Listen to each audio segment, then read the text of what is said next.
बच्चों, विज्ञान के सेशन में आप लोगों का स्वागत है। जल का हमारा ये चैप्टर चल रहा है और जल चक्र का आज हम लोग एक और पार्ट ले रहे हैं, जिसमें हम लोग समझेंगे कि बादल कैसे बनते हैं। है ना? आप लोगों ने बुक खोल ली अपनी? Very good. तो हम लोग आज जो हमारा है टॉपिक, इसमें हम देख रहे हैं कि बादल बनने की पूरी क्रिया को। हम लोगों ने अब तक ये समझ लिया है कि जब विभिन्न सोर्सेस से जल जो है वो जल वाष्प में बदल रहा है, और ऐसा नहीं है कि जो जल वाष्प बन रही है वो एक विलुप्त हो जा रही है, वो कहीं बिल्कुल गायब हो जा रही है, ऐसा बिल्कुल नहीं है। जो जल वाष्प बन रही है वो बादल का रूप ले रही है। अब वो कैसे ले रही है, इसी को हम आज समझेंगे। यहाँ पे आपसे एक क्रियाकलाप करने के लिए कह रहे हैं, और उसमें कह रहे हैं कि आप जल से आधा भरा गिलास लीजिए और फिर आप क्या करिए कि ये जो है गिलास को बाहर से सूखे कपड़े से पोंछिए, और कि बाहर बिल्कुल भी उस समय आपकी जल का कहीं भी कुछ एक उसका ड्रॉप नहीं हो। फिर आप क्या करिए, जो जिस ग्लास में आपने जल भरा है उसी ग्लास में आप बर्फ डाल दीजिए। थोड़े टाइम बाद आप क्या देखेंगे? ग्लास के बाहर आपको छोटे छोटे से आपको वाटर ड्रॉपलेट्स देखने को मिलेंगे। तो ये जो है, जो ग्लास की सतह पर जो जल की बूंदे थी, पहले हमने जब पोंछ दिया था तब तो वहां बूंदे नहीं थी। अब ये बूंदे कहाँ से आ गई? तो ये जो है, यही प्रोसेस हमें समझना है, जिससे हमें समझ में आएगा कि बादल बनने की भी ऐसी ही प्रक्रिया होती है। यहाँ क्या होता है कि ये जब हमने जब पहले सिंपल वाटर भरा तब तो जल वाष्प में चेंज हो रहा है, जा रहा है।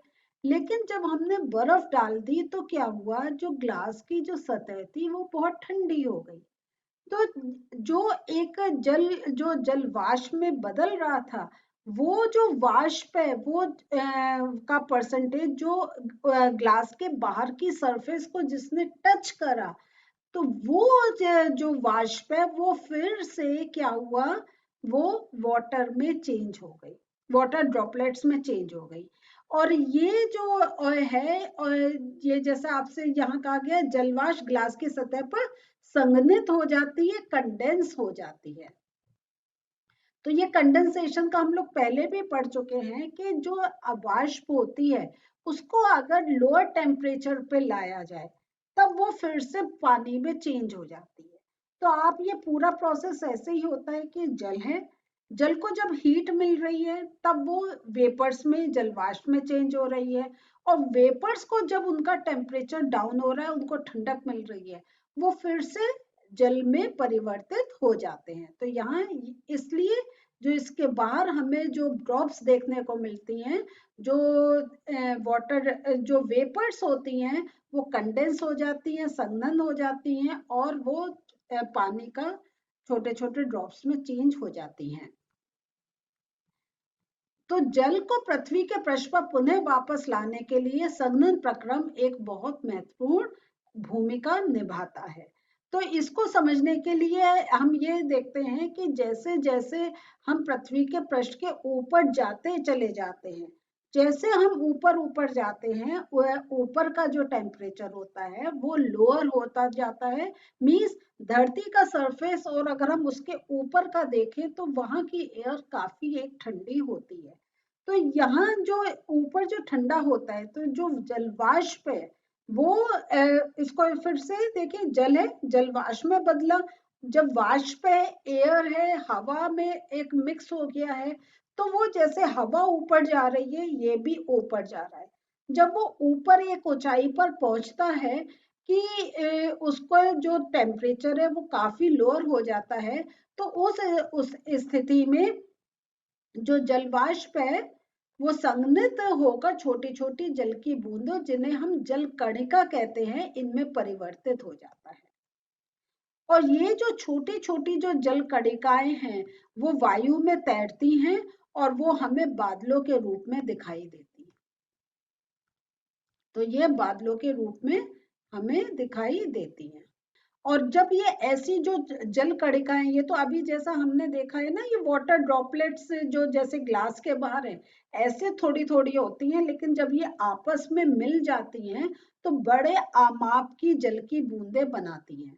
और फिर क्या होता है कि ये जो जब एक बड़ी बूंद बन जाती है तो वो भारी हो जाती है, और वो भारी होकर नीचे गिरने लग जाती है।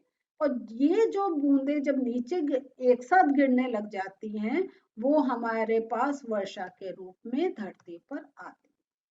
तो ये पूरा इसको कहते हैं जल चक्र, कि जल जलवाष्प में बदला, वाष्प जितना ऊपर गई उसको ठंडक मिली, वो जल कणिका में बदला, जल कणिकाएं कई आपस में मिल गई, बड़ी बूंदें बनी, बादल का रूप लिया, और वो जो बूंदें हैं वो जब एक हैवी हो गई, उनमें एक वेट हो गया, तो वो वर्षा के रूप में धरती पर गिरा। अब वर्षा का जल वही नदियों में जा रहा है, वर्षा का जल हमारे पृथ्वी पे पड़ रहा है, खेतों में जा रहा है, आपके महासागरों में जा रहा है। तो वो जो जल जो वाष्प बन के ऊपर गया था, वो जल फिर से हमारी धरती पर वापस आ गया। इसलिए इस पूरे जो प्रोसेस है इसे कहते हैं कि ये पूरा एक वाटर साइकिल है, कि यहाँ से स्टार्ट हुआ, एक रूप आया आया आया और फिर अपने मूल अवस्था में आ गया है। इस प्रकार वाष्पन तथा वाष्पोत्सर्जन द्वारा जल वायु में चला जाता है, बादल बनते हैं और वर्षा, ओले तथा हिम के रूप में जल पुनः धरती पर वापस आ जाता है। ये भी एक बहुत अच्छा, आपको दो चीजें और पता चल रही हैं कि खाली वर्षा नहीं, वो हिम रूप में भी आता है, ओलों के रूप में भी आता है, कि हमारे जहाँ ज्यादा ठंडक है तो क्या है कि वो जब नीचे आ रहा है और उसको ठंडक मिल रही है, और उतना टेम्परेचर एक उसको लोअर मिल रहा है, तो वो ही पानी जो है वो एक जमा हुआ आता है, तो जमा हुआ ओले के रूप में, और जब हमारे जो ठंडे प्रदेश हैं वहां पे बर्फ के रूप में धरती पर आता है, और यही बर्फ फिर धीरे धीरे पिघलती है, जल का रूप लेती है, और बहकर वो हमारे मिट्टी में, तो मिट्टी में अगर अवशोषण की अच्छी एक मिट्टी है, और तो उसमें क्या होता है, अवशोषण का एक बहुत अच्छा उसके अंदर एक प्रोसेस होता है, और जल मिट्टी से वो धरती के अंदर चला जाता है, वहां इकट्ठा होता है, जिसको हम ग्राउंड वाटर बोलते हैं। और वही हमें जब हम कुएं की खुदाई करते हैं या हैंडपाइप की खुदाई करते हैं, यही ग्राउंड वाटर हमें मिलता है। इसलिए आप ये, अब जो हम आगे आने वाले सेशन में जल की क्षति के बारे में डिटेल में समझेंगे, लेकिन आपको यहाँ थोड़ा सा हम समझाना चाहते हैं कि जहाँ सीमेंट है तो जल का अवशोषण नहीं हो रहा है, वो अपना नालियों में इधर उधर बह रहा है, गंदा हो रहा है, तो वाष्पीकरण थोड़ा बहुत हो रहा है उसका, वो वेस्ट हो रहा है, तो वो एक हमारा एक काफी देख रहे हैं पानी इस टाइप से वेस्ट हो रहा है।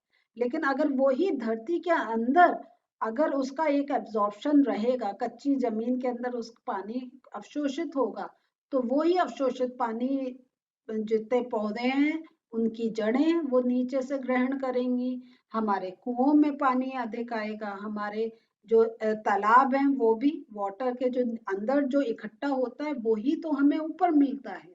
तो इस प्रकार हमें अपने चारों तरफ ऐसा करना चाहिए कि जो वर्षा का पानी आए वो हम कहीं संचय कर सके, हम उसको एक प्रॉपर यूज में ला सके। ये सब हम लोग आने वाले सेशंस में डिटेल में पढ़ेंगे। अभी तो जल चक्र में हमने ये पूरा प्रोसेस पढ़ा कि किस प्रकार जलवाष्प वापस एक जल के रूप में धरती पर वापस आ रहा है। तो यहाँ पे देखिए ये कह रहे हैं कि सर्दियों में प्रातःकाल धरती के पास भुजों ने कोहरा देखा है, ये विचार कर रहा है कि क्या ये भी ठंडी धरती के पास जलवाष्प का संघनन है।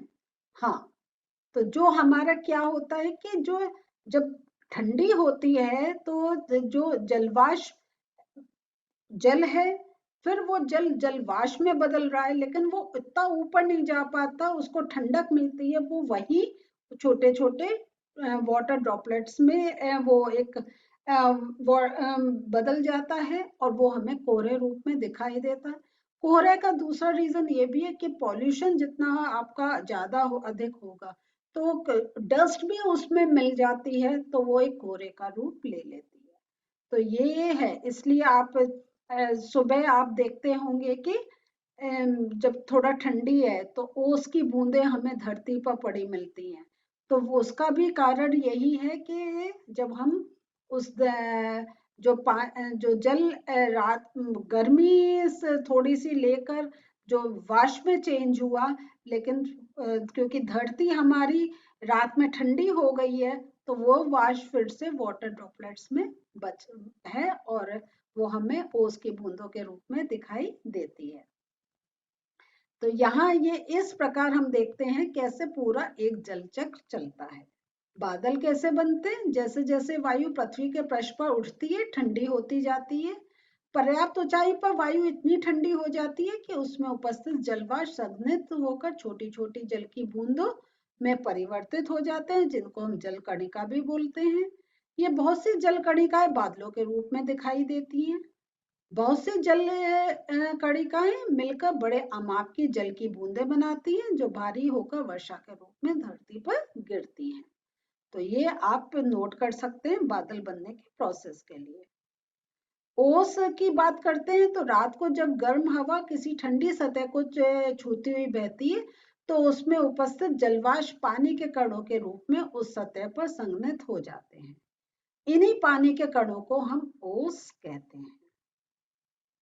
तो बच्चों, आज हम लोगों ने देखा कि किस प्रकार जो जल हमारी धरती से वाष्प बन के उड़ा था वो वापस जल के रूप में पृथ्वी पर आ जाता है। और इस प्रकार हम ये भी चीज और देखते हैं कि हमने जो शुरू में पढ़ा था कि जो हमारे सागर हैं, जो हमारे ओशंस हैं, जो हमारे महासागर हैं, तो वो हमारा एक जो हमें नदियों में जो जल मिल रहा है वो उन्हीं के कारण मिल रहा है। तो अब आपको समझ में आया कि जब इतने बड़े ओशन से जब एक इवोपरेशन की क्रिया होगी और जलवाष्प में बदलेगा तो वो उस समय जब वहां का जल वाष्प में बदल रहा है वो लवण को अपने छोड़ के खाली जल ही जा रहा है। तो अब जो जल वापस आ रहा है वो बिना लवणों के है। तो और जो एक जल बारिश के रूप में, वर्षा के रूप में नदियों के साइड में गिरा वो हमें फिर एक बिल्कुल साफ जल मिला है बिना किसी लवण के। लेकिन वापस जो जल उन ओशंस में चला गया वो समुद्र में जो लवण है वो उसके साथ मिक्स हो जाते हैं। तो इस प्रकार समुद्र से जो जलवाष्प बन रही है वो हमें नदियों के रूप में वापस मिल रही है। तो ये पूरा एक जल चक्र होता है। अभी आपके थोड़े और टॉपिक्स बच रहे हैं जो आने वाले सेशंस में लेंगे। मिलते हैं फिर से। बाय।